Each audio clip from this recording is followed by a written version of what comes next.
Assalamualaikum warahmatullahi wabarakatuh. Waalaikumsalam warahmatullahi wabarakatuh. Alhamdulillah wassalatu wassalamu ala Rasulillah Sayyidina Muhammad bin Abdullah, la haula wa la quwwata illa billah. Subhanaka la ilma lana illa ma 'allamtana innaka antal alimul hakim. Allahumma faqihna fid din wa 'allimna ta'wil. Memuji dan bersyukur kepada Allah Subhanahu wa taala sebagai bentuk pengakuan kita sebagai seorang hamba dan kebutuhan kita terhadap nikmatnya, sehingga sampai saat ini kita masih dapat bersama-sama menghadiri majelis ini, tentunya dalam rangka mendekatkan diri kepada Allah Subhanahu wa taala. Kemudian berselawat kepada Rasulullah sallallahu alaihi wasallam. Allahumma shalli ala Muhammad wa ala ali Muhammad. Mudah-mudahan kita selaku umatnya dengan melazimkan selawat, insyaallah kita mendapatkan syafaatnya di yaumil mahsyar kelak. Amin ya rabbal alamin. Kita buka dengan kalimat basmalah. Bismillahirrahmanirrahim. Biasanya ini kelak begini enggak masuk nanti. Edit karena kelahar. Oh gitu. Ya. Apa kabar Bunda? Alhamdulillah. Kalau ala kulli hal ada yang pertanyakan. Baik. Terakhir sampai mana? Kita surah Al-Insyirah kan? Iya Ustaz. Terakhir sampai Iya. Pembuati. Agar hati lapar. Terakhir ayat berapa Bunda? Masih Satu ya? Iya. Insyaallah dalam. Terakhir ayat pertama ya. Sekarang kita masuk ayat kedua. Sebelum kita lanjutkan ayat kedua, sekilas kita ulang kembali bahwasanya di dalam surah ini Allah mengawali dengan mengingatkan kepada Nabi bahwa telah banyak anugerah-anugerah yang telah Allah anugerahkan kepada Rasulullah sallallahu alaihi wasallam. Di antaranya adalah dada Nabi dilapangkan oleh Allah Subhanahu wa taala. Dan ini sudah kita bahas pertemuan sebelumnya. Lapang di sini ada dua, ada hissiyun, ada ma'nawiyun. Masih ingat?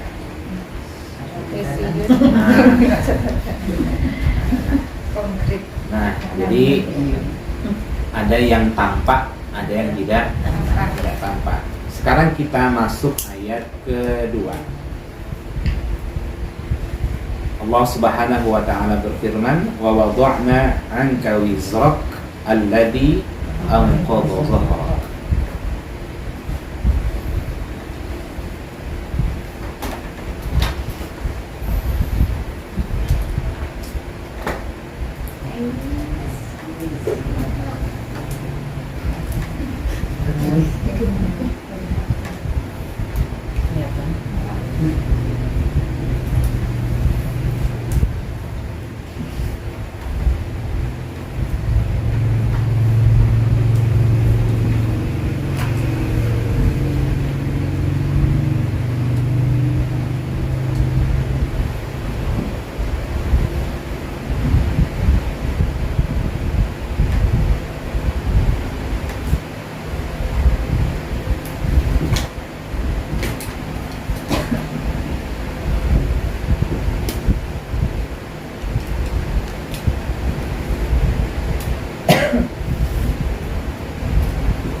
Baik. Di ayat kedua ini kembali Allah Subhanahu wa taala menegaskan kepada Nabi kita Muhammad sallallahu alaihi wasallam bahwa Allah telah menganugerahkan nikmat kepada beliau. Dengan kata lain, anugerah yang kedua yang Allah anugerahkan kepada Nabi kita Muhammad sallallahu alaihi wasallam. Apa anugerah kedua itu? Wa wada'na. Waw dan wada'na, kami hilangkan atau kami melenyapkan. Sebenarnya makna wada'a itu makna asalnya Bunda meletakkan.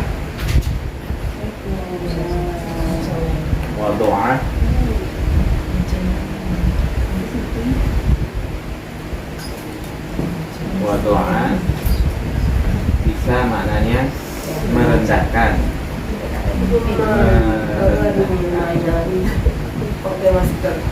Kemudian yang kedua meletakkan.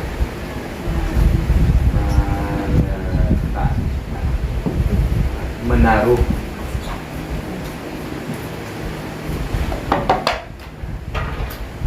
Kalau kita telusuri lebih jauh lagi, yang dimaksud dengan wada'a itu mengangkat kemudian menjatuhkan.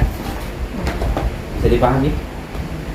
Diangkat kemudian dijatuhkan. Kalau bahasa kita apa tuh? Menghapus, menghilangkan, melenyapkan, ya. Dari sini nanti terbentuklah kata tawadu.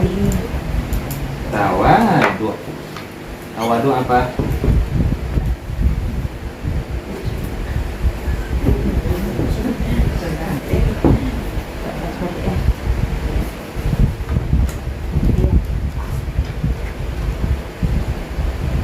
Rendah diri atau rendah hati? Rendah hati. Rendah diri. Rendah hati atau rendah diri? Rendah hati. Serius. Makna asalnya rendah diri, Bunda. Merendahkan diri. Merendahkan diri. Cuman merendahkan diri itu tidak boleh di depan manusia. Merendahkan diri itu hanya dikhususkan kepada Allah Subhanahu wa ta'ala. Kepada manusia rendah hati, kepada Allah Subhanahu wa ta'ala merendahkan diri. Baik, kita lanjutkan. Dan kami menghilangkan atau kami hilangkan angka, boleh atasmu, boleh juga darimu, wizrak,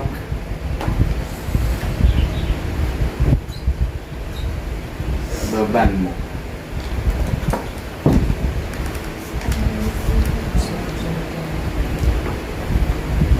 Oke.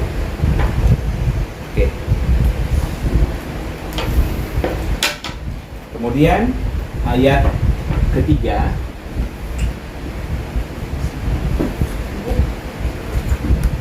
alladzi, yang angqadha, memberatkan, zuhrak, pundak atau punggung.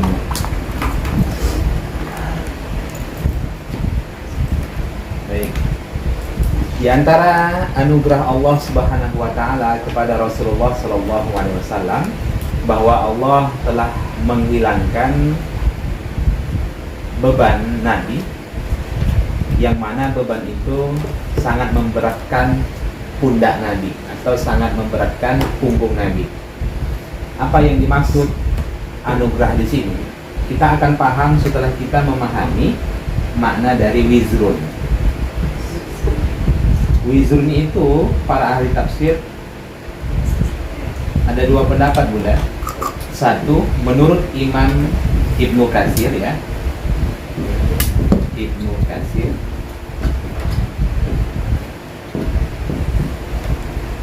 yang dimaksud dengan beban di sini adalah beban kenabian atau kerasulan. Beban kenabian dan kerasulan.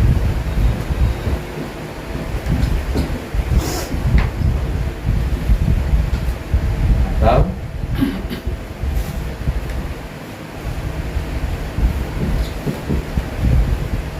rintangan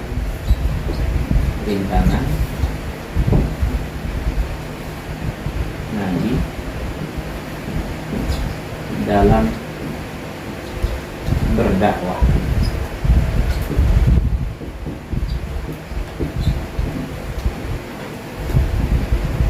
Menurut Ibnu Katsir, yang dimaksud dengan beban di sini adalah beban kenabian dan kerasulan, atau dengan kata lain rintangan-rintangan Nabi di dalam berdakwah. Yang kedua, menurut Imam Al-Qurtubi dan Al-Baghawi,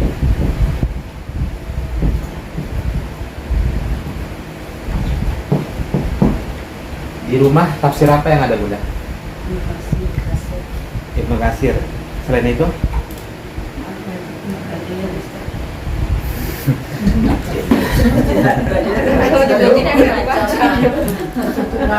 Tidak dibaca. Ibnu Katsir sudah dihatamkan? Tiba-tiba nggak dibaca. Imam Al-Qurtubi dan Imam Al-Baghawi. Yang dimaksud dengan beban di sini adalah dosa Nabi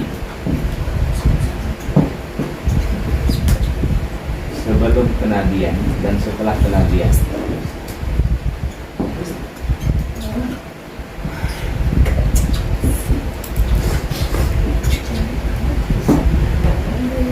Saya ulang kembali. Tafsiran pertama yang dimaksud di sini adalah beban apa? Beban kenabian dan kerasulan. Tafsir yang kedua maksudnya adalah dosa-dosa Nabi sebelum kenabian dan setelah kenabian. Baik, apa maksudnya? Sehingga kalau kita menerjemahkan, kemudian terjemah bebas maksudnya ya, dan kami telah menghilangkan darimu bebanmu, maksudnya adalah kami telah menghilangkan bebanmu di sini adalah beban kenabian dan kerasulan. Allah lenyapkan, Allah hilangkan rintangan-rintangan ketika Nabi di dalam berdakwah. Dengan kata lain, Nabi SAW mudah di dalam menjalankan syariat Allah Subhanahu wa taala atau menyampaikan risalah-risalah Allah Subhanahu wa taala.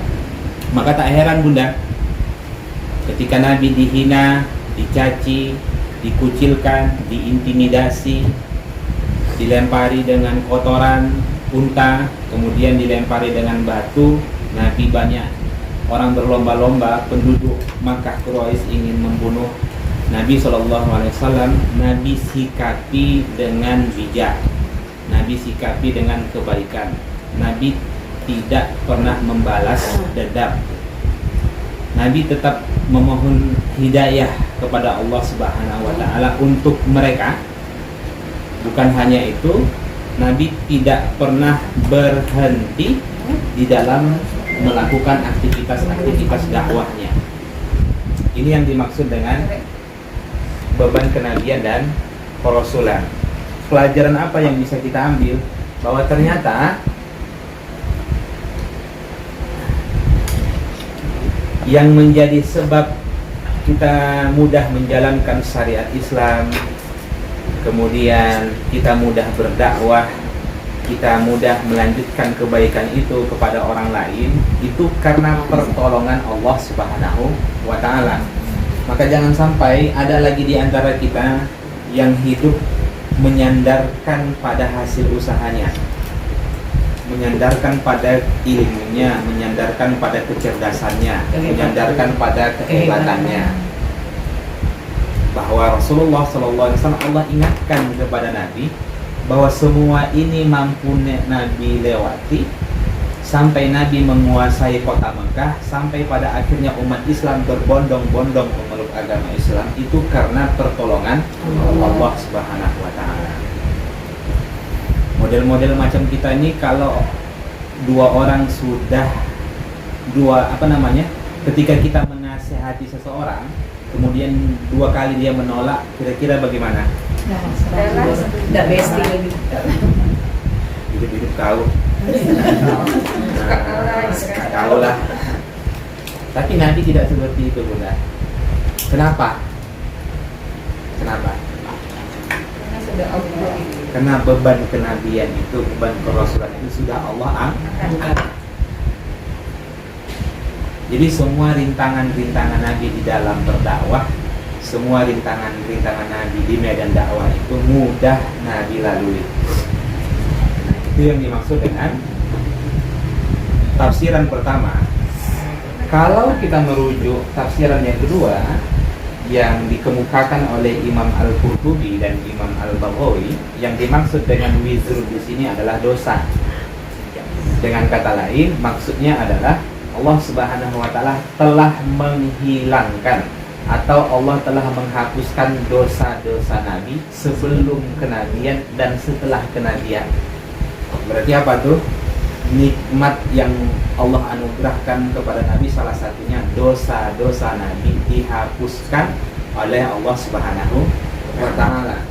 Nikmat itu, Bunda? Nikmat luar biasa. Dosa-dosa dihapuskan, nikmat Luar biasa. ya, itu nikmat yang luar biasa, Bunda. Nah, pertanyaannya, pernahkah Nabi berdosa?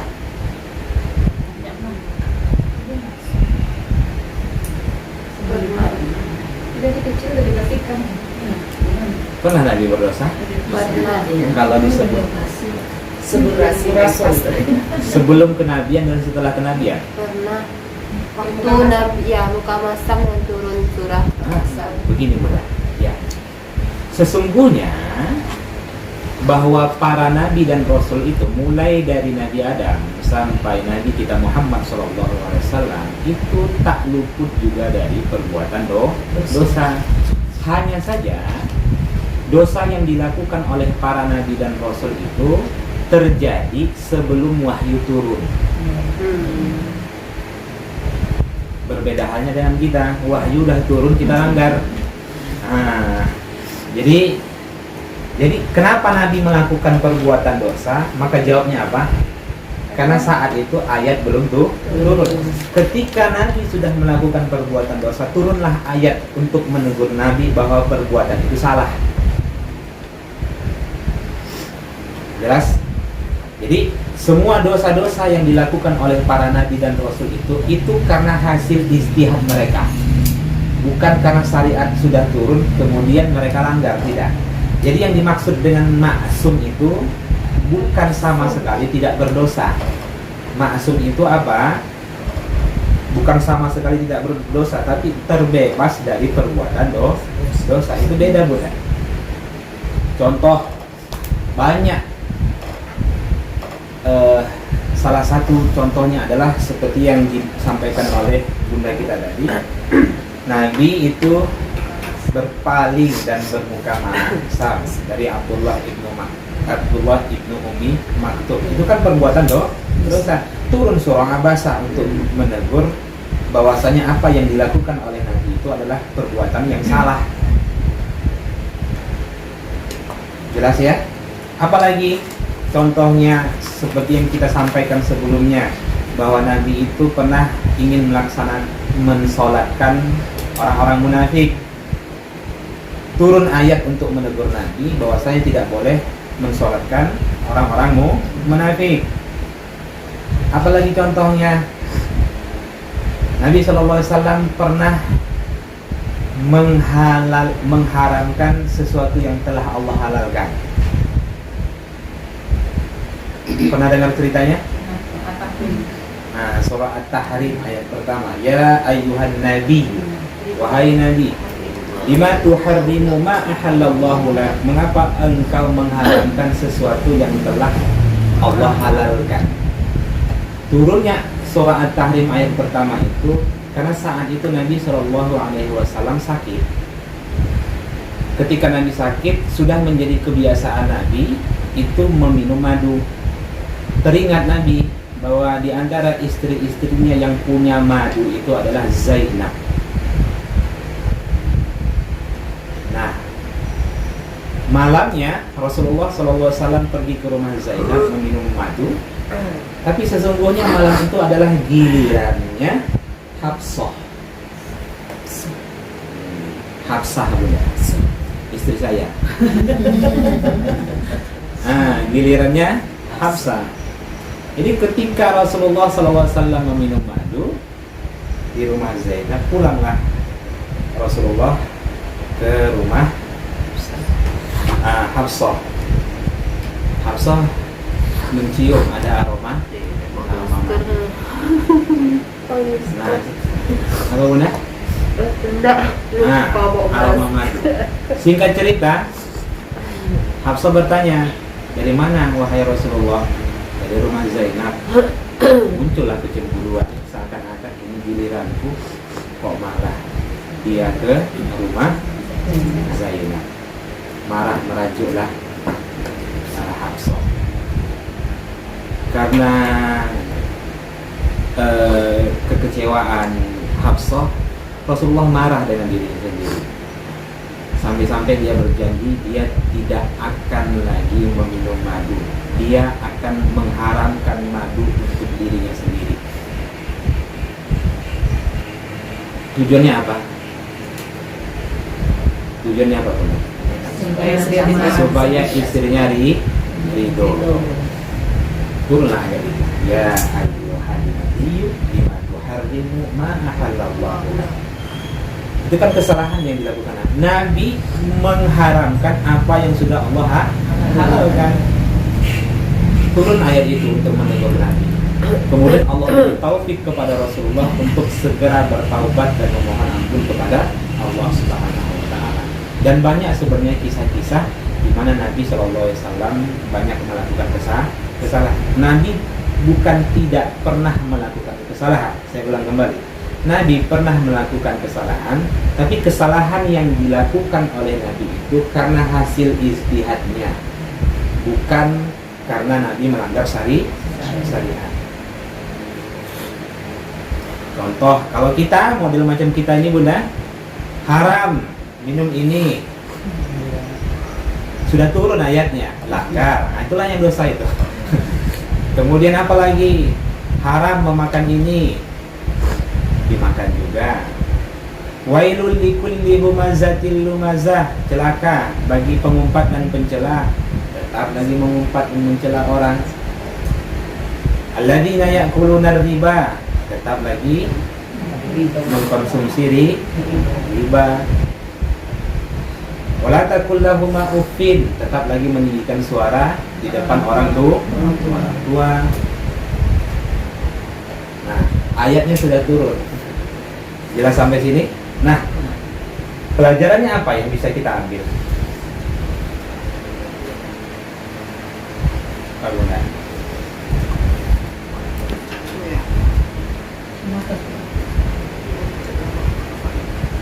Terjawab sudah. Kenapa Nabi itu mudah menjalankan syariat Islam? Maka jawabnya ini dia. Karena pertolongan Allah kepada Nabi dan dosa-dosa Nabi telah dihapuskan oleh Allah. Kemarin sudah kita bahas pertemuan sebelumnya, yang menjadi sebab kenapa seseorang itu susah sekali menjalankan syariat Islam, maka jawabnya karena dosa. Kemudian yang kedua, lihat di sini, beban itu sangat memberatkan punggungmu. Apa pelajarannya? Kita Bunda kalau memikul beras 20 kilo, kita pikul beras 20 kilo, bagaimana kondisi kita pada saat itu? Bungkuk nahan beban. Badan bungkuk.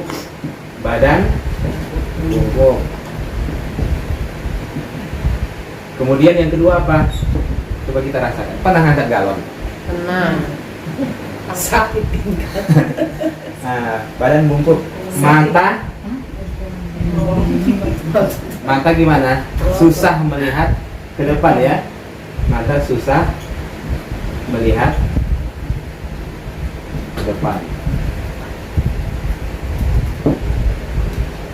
Kemudian yang ketiga apa lagi?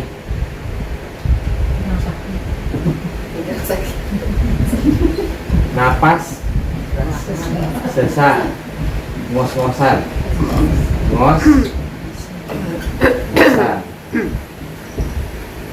Apa lagi yang Bunda rasakan kalau mengangkat benda yang begitu berat?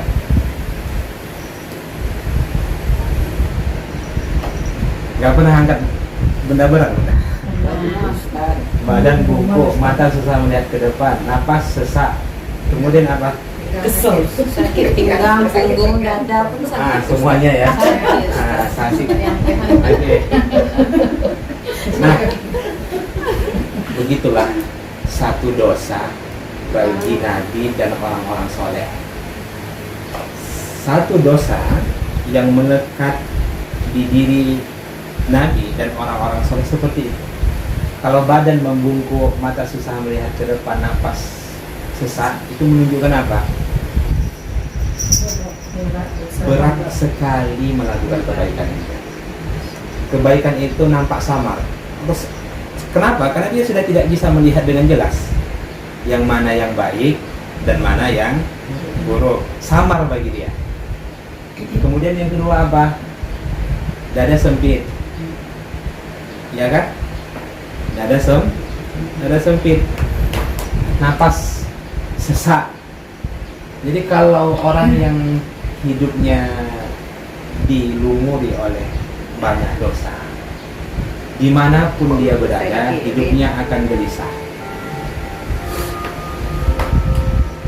Maka tak heran kita, banyak orang yang bercita-cita punya rumah mewah. Setelah dia tempati rumah itu, dia ingin keluar dari rumah itu. Bahkan kita lihat banyak rumah-rumah mewah yang kosong kan, hanya sekali dia tempati bukan. Nggak betah dia di rumah mewah itu. Masalahnya bukan masalah rumahnya atau masalah kurangnya jalan, tapi dosa.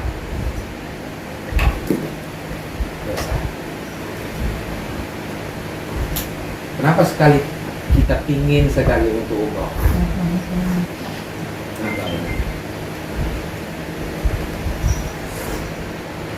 Pingin umroh. Nah, kenapa? Lebih dekat lagi sama Allah. Merasa lebih dekat kalau di sana. Doa-doa. Hati itu sudah menjerit-jerit minta dihapuskan. Maka dia ingin segera ke rumah Allah.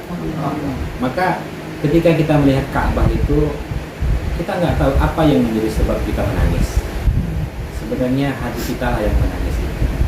Dia ingin minta sudah sekian lama hati itu ingin dibersihkan, tapi dia tidak pernah membersihkan. Sesampainya di Ka'bah menangis lagi. Kenapa? Karena peluang dosa-dosanya dihapuskan itu sangat besar. Oke, jelas ya? Nah, jadi gelap mata ini kalau sudah hati itu dilumuri oleh dosa. Sangat gelisah. Tapi kalau orang sudah terlampau banyak dosanya, dia akan nyaman. Saya ulang kembali. Orang kalau sudah terlampau banyak dosanya, dia akan nyaman dengan perbuatan dosa itu. Dia akan menikmati. Tapi bagi orang yang beriman, itu satu dosa melekat di dalam hatinya, itu gelisah bawaannya. Kalau merasa melakukan dosa gelisah, masih hidup di mana itu? Ya, baik. Ada yang tanyakan sampai sini? Jadi nikmat pertama apa? Dada Nabi dilapangkan. Nikmat kedua, beban kenabian dihilangkan oleh Allah. Kemudian dosa-dosa dihapuskan. Jadi kalau ingin mendapatkan pertolongan Allah Subhanahu wa ta'ala, maka yang mesti kita lakukan dalam hidup ini adalah taat.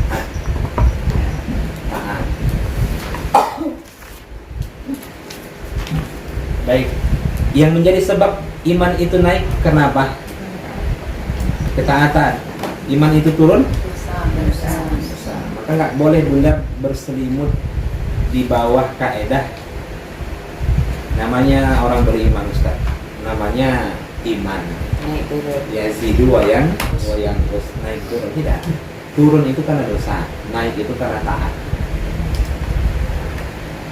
Bunda kalau nggak ngaji 2 bulan atau 3 bulan gimana? Minggu aja. Dapat Lihat orang ngaji itu resah aja bawaannya. Itu tanda imannya masih hidup. Kalau pulang dari mudik gimana? Ramadan. Iya ya. Jadi sebabnya itu kenapa? Karena setelah ketaatan itu lahir dosa. Kemudian, Ustadz, kenapa saya Ramadan itu semangat sekali? Begitu pulang dari kampung, jalan-jalan dan sebagainya, panas bawaannya semua. Jawabnya apa? Dosa. Karena terlalu banyak dosa yang dia lakukan ketika dia keluar. Baik, kita lanjutkan. Paham sampai sini udah? Ada yang ingin tanyakan? Sebelum kita lanjutkan.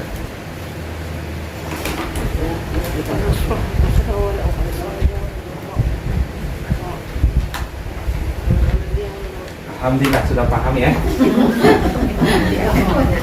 YouTube-nya lah ini. Tak ulang. Baik. Kita lanjutkan anugerah yang ketiga.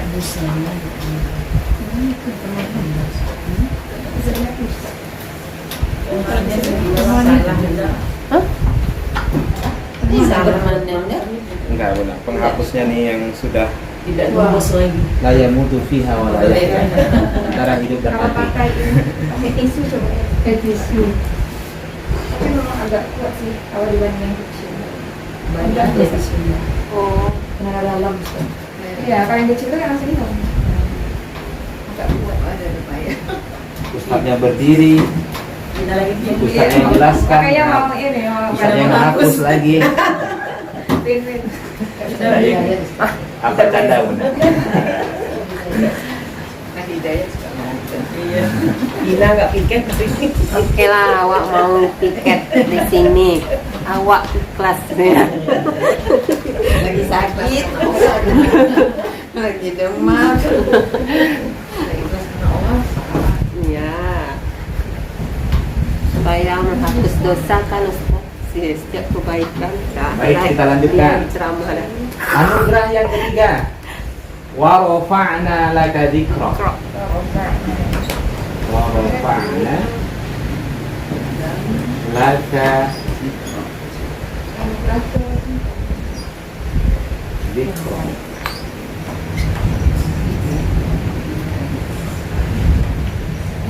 Waw dan rafa'a kami tinggikan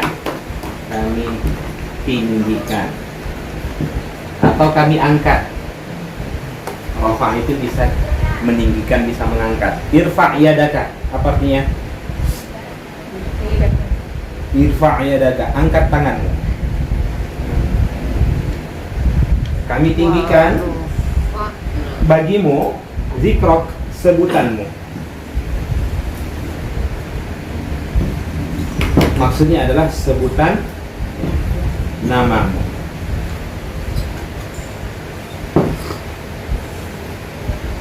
Di antara anugerah Allah yang lainnya kepada Nabi kita Muhammad SAW, bahwa Allah telah meninggikan, Allah telah mengangkat nama Nabi. Maksud sebutan di sini adalah Allah telah meninggikan nama Nabi. Apa buktinya? Buktinya pertama adalah satu, digandengkan nama Allah dengan nama Nabi untuk syarat masuk Islam. Ayat. Apalagi bukti nama Nabi ditinggikan oleh Allah? Salawat. Azan dan iqamah.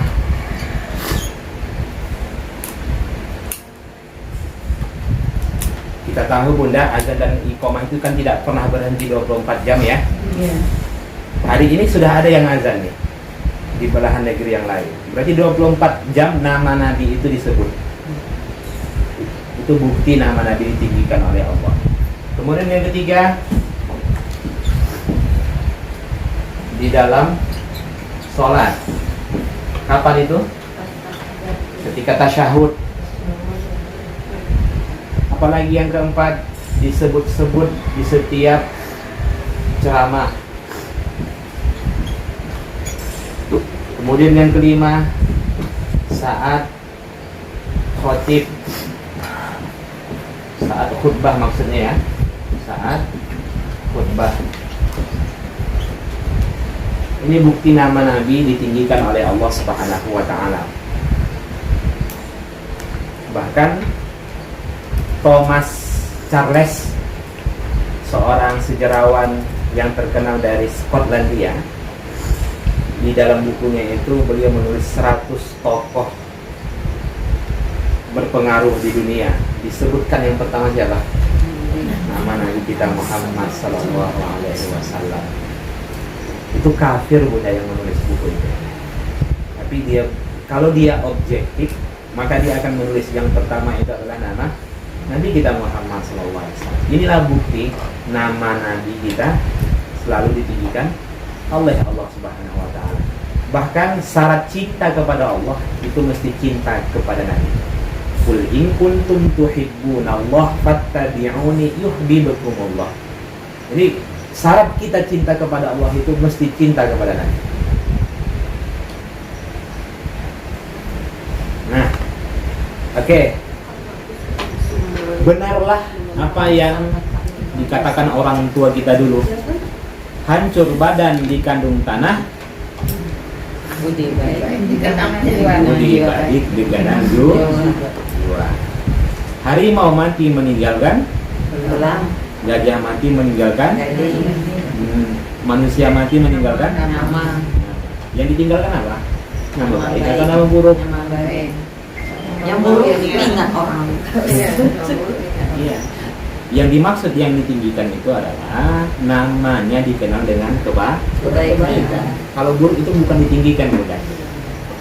Yang ada orang menghujat, mengumpat tentang keburukan-keburukan orang-orang terdahulu. Ya. Sejahat-jahatnya orang di dunia ini, nggak ada yang mau menyebut nama anaknya Firaun. Nggak ada yang ingin membuat nama anaknya Fir'aun atau Abu Jahal atau Abu Lahab. Ada? Nama panggilan siapa? Abu Lahab. Nah, atau nama panggilannya siapa? Fir'aun. Nggak ada. Kenapa? Karena orang tahu mereka ini orang-orang buruk. Kira-kira kalau kita mati disebutkan nama kita? Atau hanya tinggal sejarah? Ya, sekarang pertanyaannya, kalau gitu Ustadz, bagaimana kami agar mendapatkan nikmat seperti yang dianugerahkan Allah kepada Rasulullah? Nama kita itu juga selalu ditinggikan oleh Allah tatkala kita mati. Gimana caranya? Kebaikan. Berbuat baik. Lakukan apa yang dilakukan oleh Nabi. Apa yang dilakukan oleh Nabi? Hanya dua saja garis besarnya. Hubungan vertikalnya bagus, hubungan horizontalnya bagus.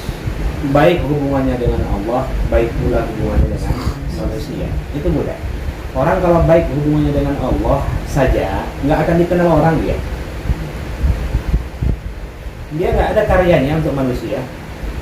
Yang ada komentarnya, komentar buruk. Tulisannya di Facebook, di media sosial itu tulisan yang buruk. Karya-karyanya malah membuat orang lalai. Itu tidak akan dikenal. Pertanyaannya, dari sekian banyak ilmu yang sudah kita dapatkan, Sudah berapa orang yang hijrah sebab ilmu bidah?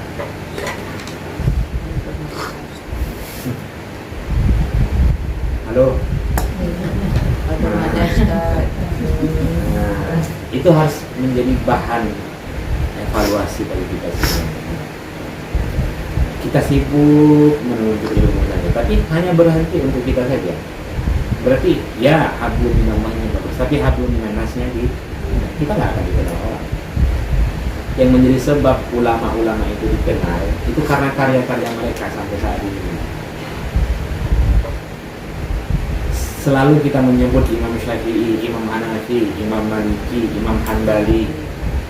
Selalu kita menyebut Abu Bakar, Umar, Utsman, Ali, Tolhah.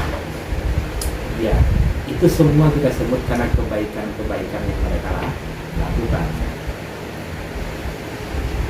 Nah, dari sekian harta yang sudah kita miliki, sudah berapa orang yang kita bantu dengan harta itu? Ini menjadi catatan penting bagi kita. Jadi caranya bagaimana? Perbaiki hubungan dengan Allah, perbaiki hubungan dengan manusia. Jadi jangan sampai hubungan dengan Allah itu bagus, tapi sosialnya dengan manusia rendah. Taunya di rumah saja. Itu salah, bukan? Dia harus bertetangga dengan baik.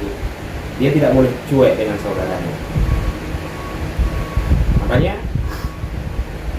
inna a'tainakal kautsar, sesungguhnya kami telah menganugerahkan nikmat yang begitu banyak kepadamu wahai Muhammad. Maka apa yang mesti kamu lakukan setelah kami telah memberikan nikmat yang begitu banyak itu? Fasholli li rabbika, maka sholatlah karena Tuhanmu, wanhar, dan berkurbanlah. Apa itu maksudnya? Maksudnya bukan sholat dan berkurban saja, Bunda, tapi makna majazinya adalah, kata para ulama, sholat itu menunjukkan baiknya hubungannya dengan Allah, sedang berkurban itu menunjukkan baiknya hubungannya dengan manusia. Berarti wujud syukur yang terbaik itu adalah, kalau kita ingin dikatakan hamba yang bersyukur, sebenarnya aku ini hamba yang bersyukur atau tidak, maka lihat dua ini. Benarkah sholatnya, ya kan? Kemudian totalitaskah sedekahnya?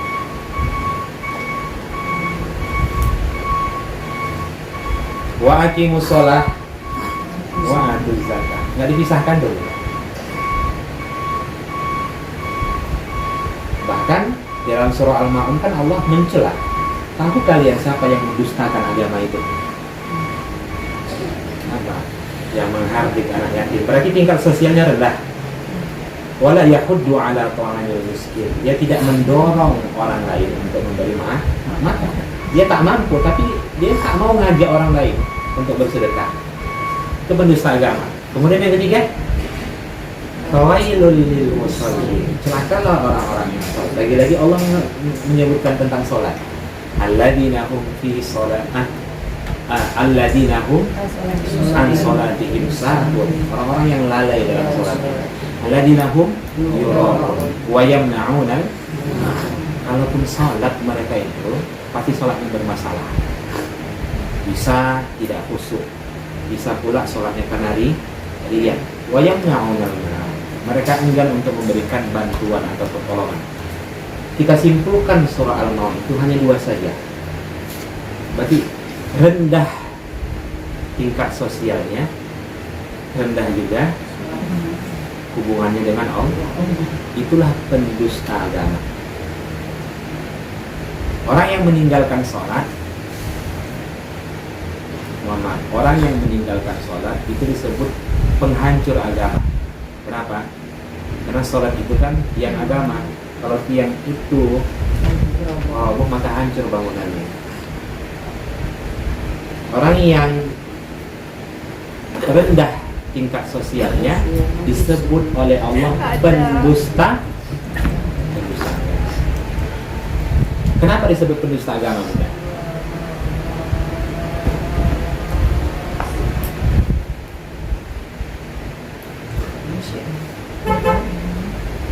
Anak yatim itu dikasih makan atau disayangi? Dua-duanya. Disayangi. Nggak dikasih makan anak yatim. Yang dikasih makan itu orang miskin. Makanya asnaf zakat kan nggak ada anak yatim. Ada asnaf zakat anak yatim? Innamas shadaqatu lil fuqara, fakir, wal masakin, wal amilin, wa 'alaiha wal mu'allaf, wa fir riqab, wa fi sabilillah, wa bin sabil. Kan nggak ada anak yatim. Jadi anak yatim itu disayangi, bukan dikasih makan. Kalaupun ada anak yatim yang dikasih makan, bukan karena yatimnya, tapi karena miskinnya. Tapi kalau sudah ketemu dengan anak yatim yang kaya, apakah kita ada kewajiban bagi anak yatim yang kaya itu? Ada?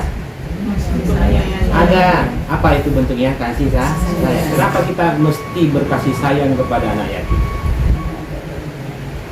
Tak ada ayahnya, tak ada yang bersikap tegas kepada anak itu. Maka tak heran anak yatim itu banyak bandelnya. Lantas keluarlah ucapan-ucapan dari orang-orang musyrikin bekas dasar anak yatim. Itu yang diikuti umat Islam saat ini. Ya wajarlah, memang tak ada ayahnya. Sehingga sikap kita itu adalah peduli dengan agamanya, peduli dengan akhlaknya, peduli dengan masa depannya. Itu sikap kita dengan anak yatim. Hari ini kan terbalik. Dikumpulkan anak yatim ramai-ramai, setelah itu naikkan ke atas panggung. Inilah 20 orang anak yatim. Setelah itu disuruh, nah, kasih amplop, dan itu turun. Padahal mungkin ada di antara anak yatim disebut aku anak yatim di depan umum. Hatinya nangis. Padahal nampak itu kebaikan, padahal saat itu berdosalah mereka semuanya. Kenapa? Karena mereka sudah menggores hati anak yatim. Kenapa harus disebut namanya? Terbalik Anda sekarang ya. Oke. Jadi kesimpulannya apa? Kalau kita ingin nama kita dikenang oleh orang, dua yang harus mesti kita lakukan. Apa itu?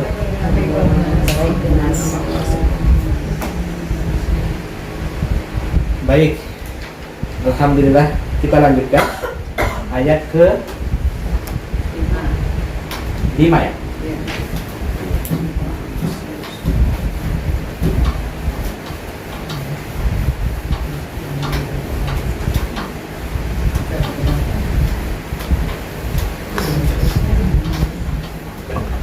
Hapusnya. Baik. Masuk kita poin penting dalam surah Al-Insyirah ini. Jadi kalau ditanya Ustaz, poin penting dalam surah Al-Insyirah ini apa? Maka ayat ini. Fa inna ma'al usri yusra, inna ma'al usri yusra.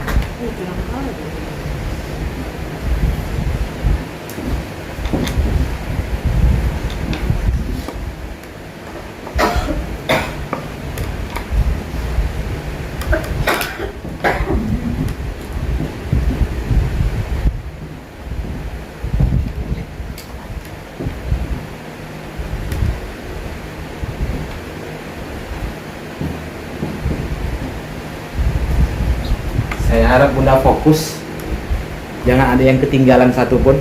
Ya. Kalau bisa mata jangan berkedip. Oke lah, kamera udah standby juga. Ya, coba perhatikan Bunda. Karena ini nggak bisa dipisahkan dengan pengetahuan bahasa Arab. Saya rasa Bunda kalau yang punya dasar bahasa Arab akan mudah memahami ini. Tapi kalau nggak ada, sulit. Nah, Oh iya, tahu nih. ya. Karena banyak orang yang salah dalam memahami ayat ini. Ya, bismillah. Fa inna ma'al usri yusra. Jadi sebelum kita sampaikan dulu, begini.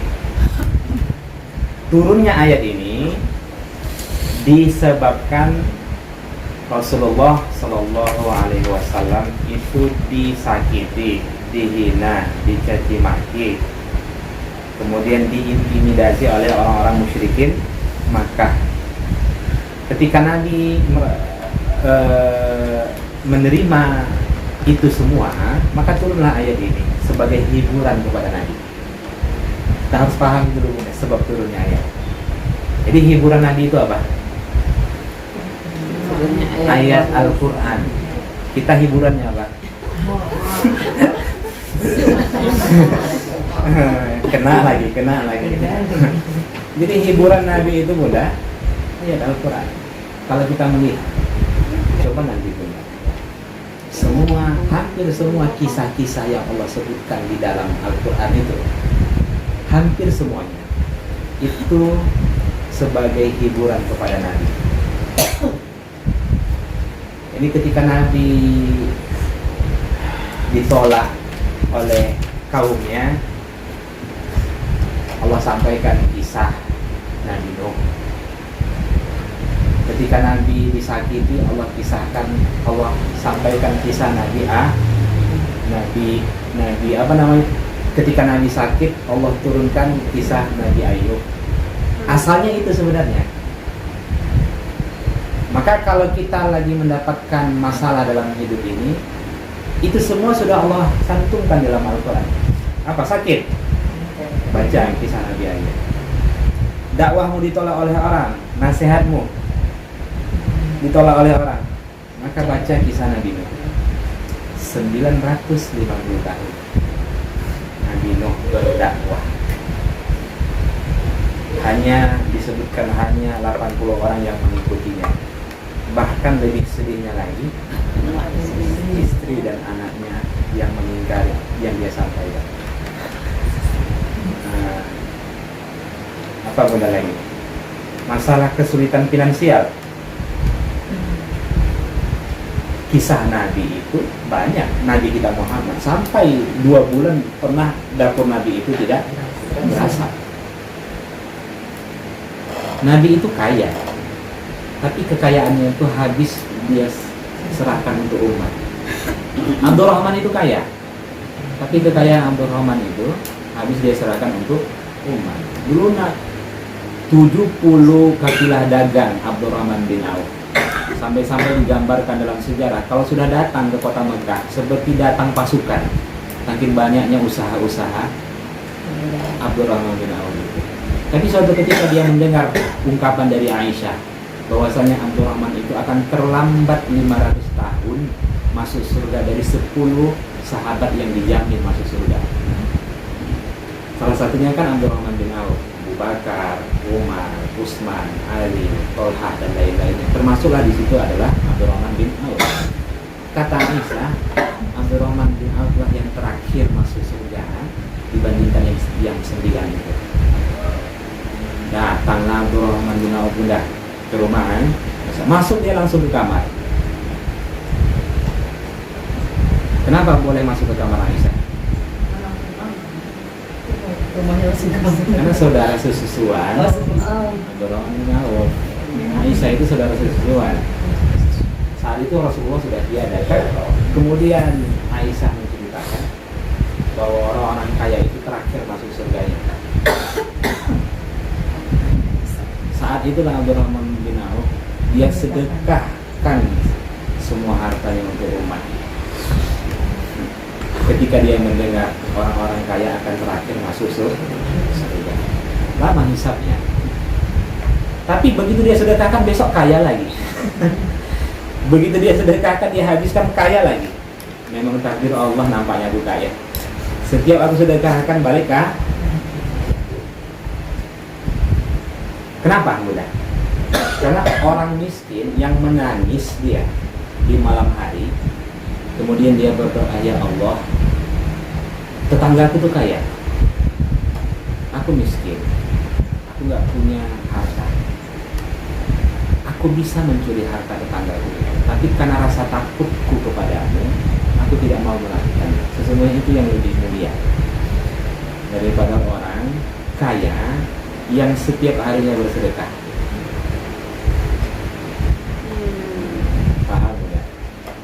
Jadi rasa takutnya kepada Allah, dia sabar. Karena orang kaya ini kalau jatuh miskin gimana? Stres. Nah, baik, sampai mana tadi? Kok sampai situ tadi? Nah, jadi sebab turun ayat ini karena Rasulullah itu banyak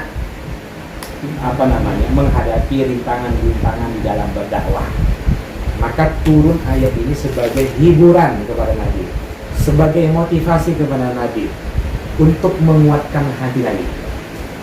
Turun ayat ini. Kita mulai.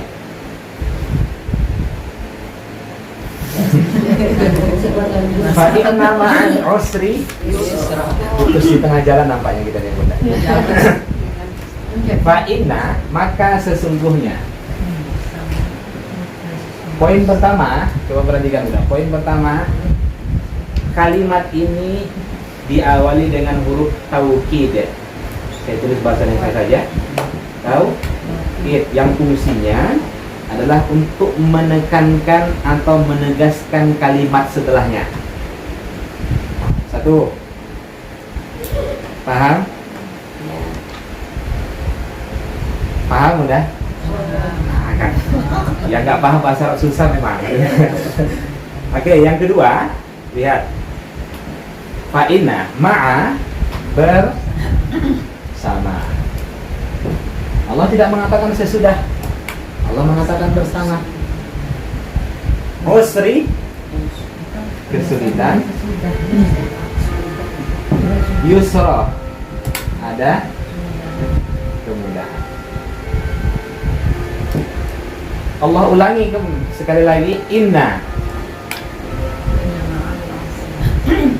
diawali dengan apa? Huruf taukid. Kemudian ma'a bersama usri yusra. Nah, kita ulang mudah. Pertama, ayat ini dimulai dari huruf taukid, fungsinya untuk menekankan dan menegaskan. Yang kedua, kembali lagi diulangi oleh Allah di ayat setelahnya. Inna. Berapa kali sudah? Dua. Oke. Setelah Allah ulangi dua kali, Allah ulangi kalimat yang sama seperti kalimat sebelumnya.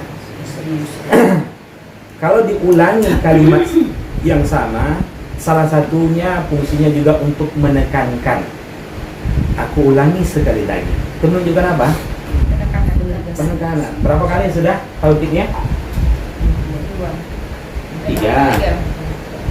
Tiga bunda.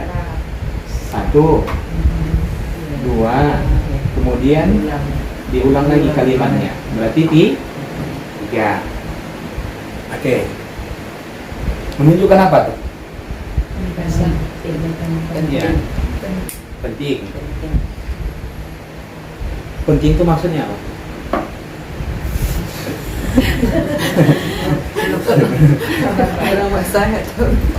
Kapan kita mulai menegaskan, menekankan? Apa penting? Ya penting. Selain itu, kalau orang meragukannya, maka keluarlah kata penekanan. Sudah sarapan bunda? Ya. Puasa Ustaz. Nah, puasa apa? Taswa itu apa? 9 Taswa itu 9. Kalau Asyura 10. Oke. Serius puasa. Serius, insyaallah. Dan ungkapkan sesungguhnya Ustaz. Bersama puasa. Nah, itu menunjukkan apa? Supaya hilanglah keraguan saya. Maka dalam hal ini, ketika sudah membaca ayat ini, tak boleh sedikit pun ragu. Nggak boleh. Memang harus yakin, seyakin-yakinnya. Nggak boleh ada keraguan sedikit pun ketika bunda mendengar atau membaca ayat ini. Paham sampai sini? Nah, Yang kedua, kesulitan dimulai dengan alif lam yang kita kenal dalam bahasa Arab, alif lam ma'rifah. Alif lam ma'rifah atau alif lam al-ahdiyah. Alif lam al-ahdiyah. Lanjut, sedangkan yusra itu tidak memakai alif lam, menunjukkan nakirah. Nakirah. Nakirah itu maknanya umum. Kalau ma'rifah itu khusus. Oke. Paham sampai sini? Seakan-akan begini. Maka sesungguhnya bersama kesulitan tersebut ada kemudahan, bukan ada kemudahan tersebut.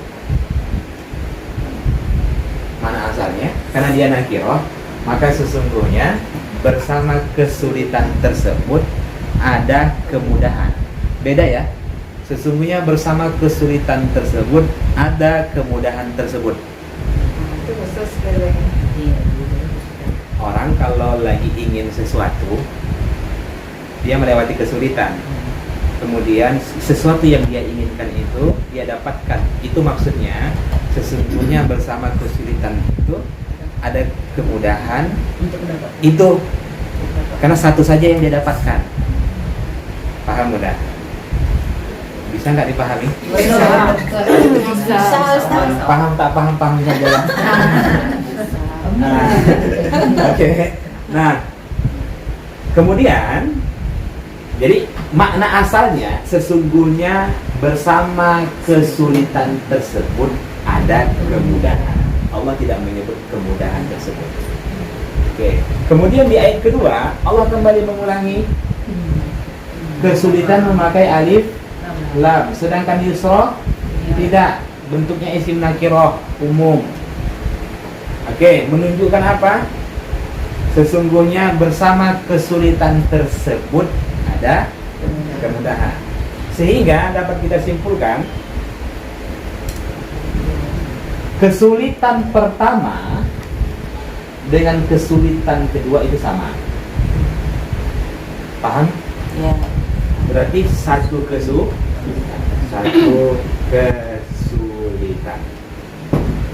Sedangkan kemudahan yang pertama dengan yang kedua itu berbeda. Ya. Halo? Ya. Kemudahan yang pertama dengan yang kedua berbeda. Jadi kalau Bunda baca ayat Al-Quran kemudian diawali dengan alif lam, itu menunjukkan benda yang sama. Tapi kalau ada bentuk isim yang tidak dimulai dengan alif lam, itu menunjukkan umum. Ustadz itu masih umum, tapi kalau al-ustazu, ustadz itu berarti satu orang. Bisa dipahami? Nah, oke. Jadi satu kesulitan bersamanya, mohon maaf, satu kesulitan ada berbagai kemudahan. Yang ini saya baru paham, Ustaz. Satu kesulitan ada berbagai kemudahan. Jadi seakan-akan Allah ingin sampaikan kepada kita, satu kesulitan yang kamu hadapi, di baliknya bukan satu kemudahan yang akan kamu terima, tapi banyak kemudahan yang akan kamu dapatkan. Bisa dipahami? Nah, kemudian yang ketiga, ternyata diksi yang dipakai itu tanwin. Tanwin ini litakzim Bunda. Bunda kalau bahasa Arab, kalau sudah ada kalimat atau kata yang diakhiri dengan tanwin, itu tujuannya untuk mengagungkan sesuatu yang luar biasa. Berarti kemudahan di sini bukan kemudahan yang biasa, tapi kemudahan luar biasa. Yang luar biasa.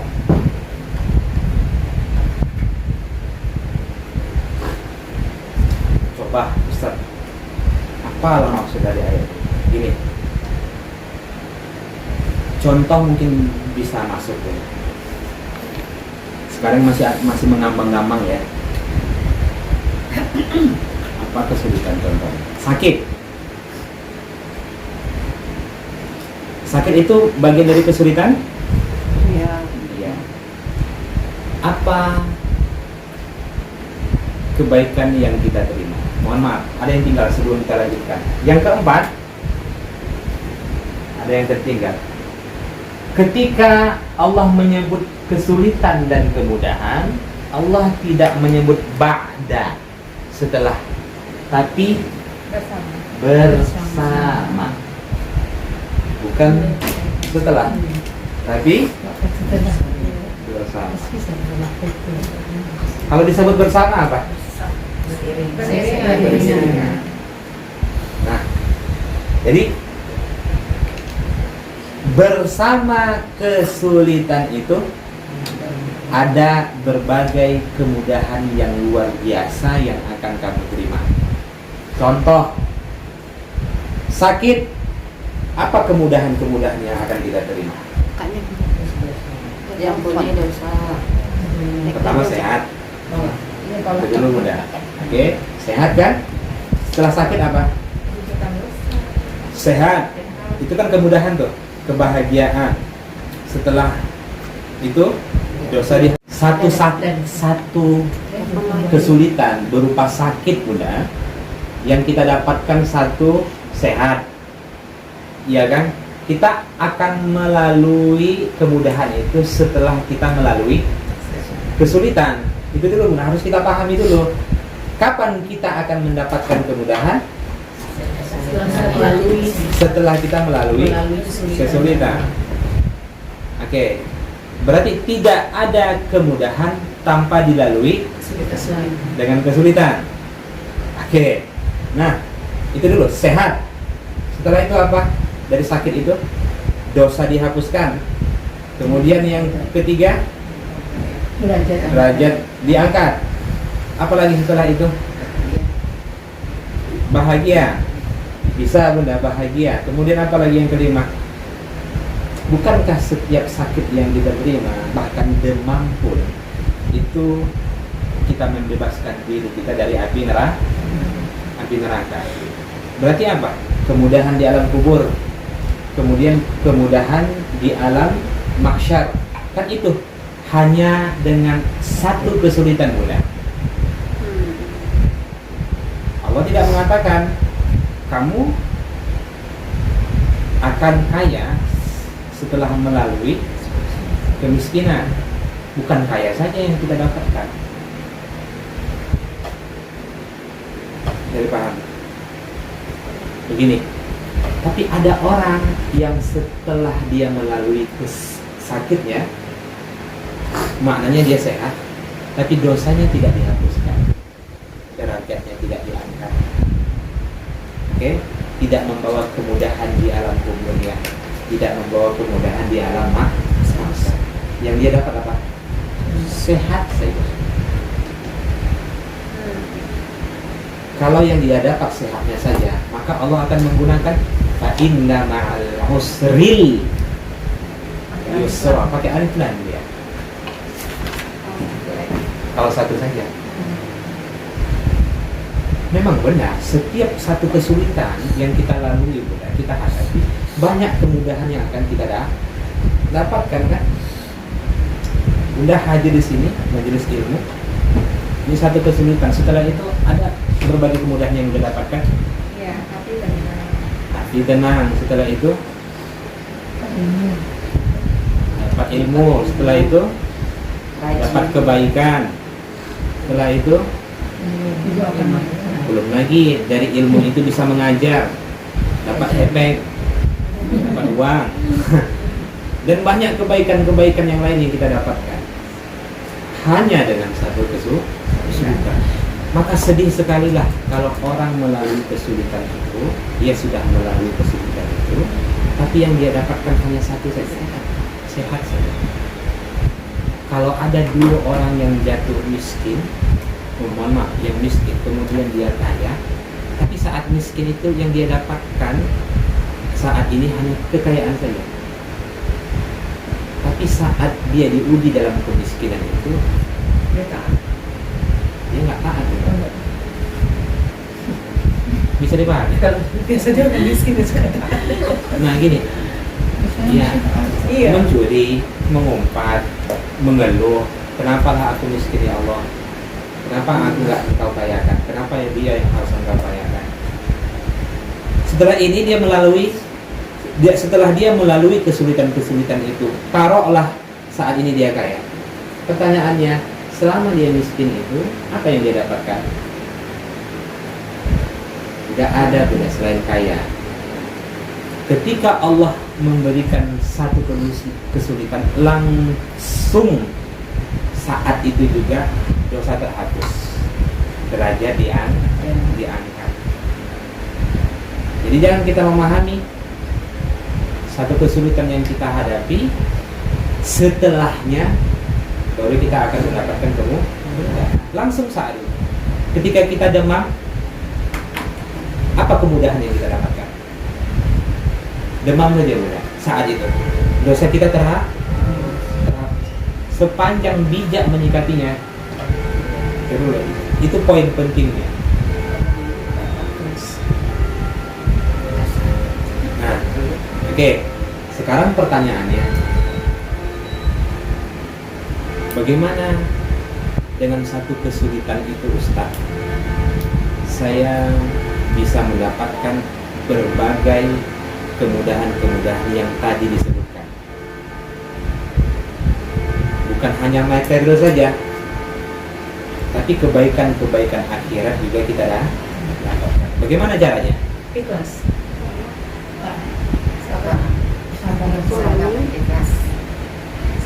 Sabar. Terus apa lagi? Salat. Allah sebutkan pada ayat setelahnya.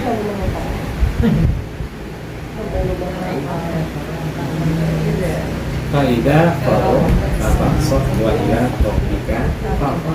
Itulah solusi bagaimana agar dia mendapatkan kemudahan-kemudahan yang banyak dari satu kesulitan.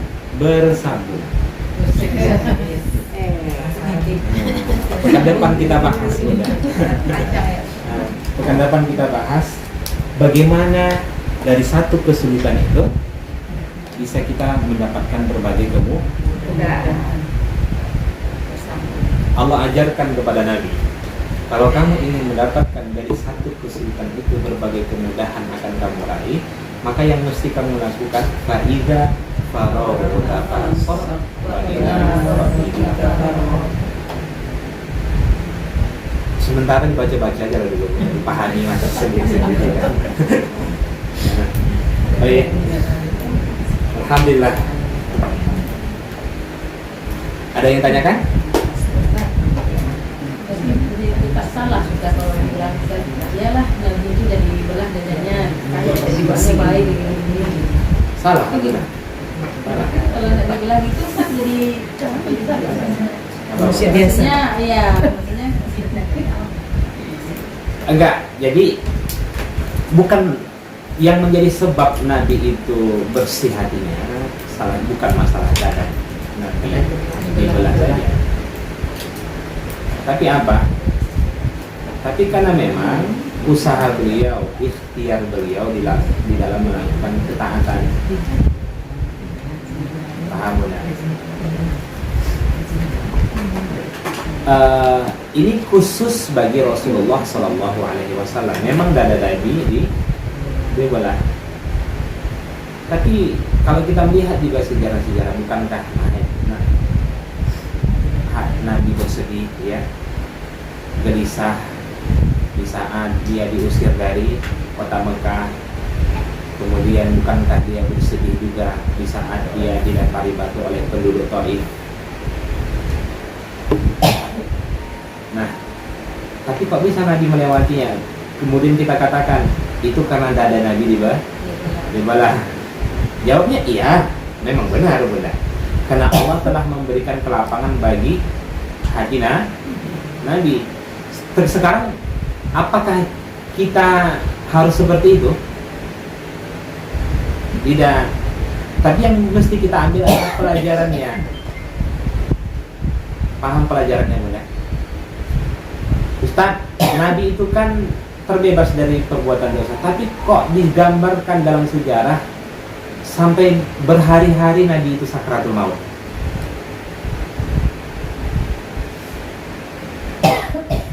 Kenapa? Supaya menjadi pelajaran bagi umatnya. Ustaz, Nabi itu kan sering senantiasa berlindung kepada Allah, tapi kok bisa Nabi itu terkena sihir yang digambarkan dalam surah Al-Falaq dan An-Nas? Tujuannya apa? Sebagai pelajaran bagi kita. Iya, memang benar. Kembali lagi, Nabi itu kenapa hatinya bersih? Maka jawabnya karena 3 kali dada Nabi dibelah. Kemudian yang kedua, karena Allah memberikan pertolongan kepada Nabi Shallallahu Alaihi Wasallam. Berupa apa? Hati Nabi dibersihkan. Ini kan 2 tuh, ada hisiyun, ada ma'nawi. Ada lagi? Ustaz, kita tadi mau bahas hablum minallah, hablum minannas. Hablum minallah itu hanya kita saja yang tahu sama Allah. Hablum minannas sepertinya kita harus tahu semua, Ustaz. Contohnya syiar kita, seperti kita dapat ilmu ini di sini, kita sampaikan ke teman kita, tetangga, masalah dia ngikut atau tidaknya itu kan urusan dia. Itu udah benar nggak, Ustaz? Sudah. Kan fadzakir innama anta mudzakir. Berilah peringatan, sesungguhnya engkau hanyalah pemberi peringatan, bukan pemberi hidayah. Jadi kita ini hanya pemberi peringatan saja. Ingatkan saja, ingatkan. Baik, ada lagi Bunda? Nah, alhamdulillah. Insyaallah. Minggu depan tuh kita masih bahas yang ini atau udah masuk ayat berikutnya? Ayat ini Masih ini kan. Satu lagi. masih 1 kali pertemuan lagi Bunda. Karena itu sebenarnya kuncinya. Ya. Ini kan masih janji Allah, sesungguhnya bersama kesulitan itu ada kemudahan. Tapi kita nggak tahu bagaimana kiat-kiat agar mendapatkan kemudahan itu. Finish. Jelas ya. Barakallahu fikum jami'an. Subhanakallahumma wa bihamdika, asyhadu an la ilaha